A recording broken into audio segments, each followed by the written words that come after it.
ဘာကိစ္စနဲ့မုန်းတီးနေမှာတော့ဘာကိစ္စနဲ့စိတ်တိုင်းမကြဖြစ်နေမှာတော့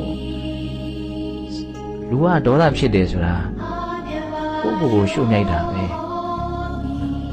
ခက်တာက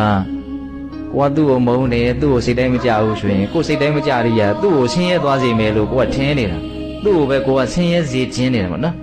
သူ့ကိုဆင်းရဲစေခြင်းတာသူကဆင်းရဲခြင်းမှဆင်းရဲမှာသိရင်တော့နည်းနည်းတော့ဆင်းရဲခြင်းမှာငါဒီလိုကမုန်းနေတယ်ဆိုတော့ပဲကောင်းမှာနော်ဒါပေမဲ့သေချာတာကတော့ကိုယ့်ရဲ့အမုန်းတရားကိုယ့်ကိုပဲဘာလုပ်တာတော့လောင်မြိုက်ကိုယ့်ကိုပဲနှိပ်စက်ဘာလို့အဲ့ဒီစိတ်ကြီးနဲ့နေမလဲအဲ့ဒါအလွန်ယုံညံ့တဲ့စိတ်ဟုတ်လားအဲ့ဒီဥစ္စာကဘာတွေကိုကောင်းတယ်ပုံမှာတော့ကျမ်းတဲ့စကားတွေပြောမယ်ခံရခက်တဲ့စကားတွေပြောမယ်ဒုက္ခရောက်စေတဲ့အလုပ်တွေကိုပဲလုပ်မယ်ပိုးပြီးတော့ဆိုးရတဲ့အနေအထားကိုပဲဥတည်သွားမေတ္တာရဲ့ဆန့်ကျင်ဘက်အလွန်မှယုံညံ့တယ်ပေါ့နော်ဒါကြောင့်မေတ္တာတရားနဲ့နေလို့ရှိရင်ဘဝထဲမှာအဆင်ပြေမှာပဲနောက်ထပ်အလွန်ကောင်းတဲ့ဘဝတွေလည်းရမှာပဲ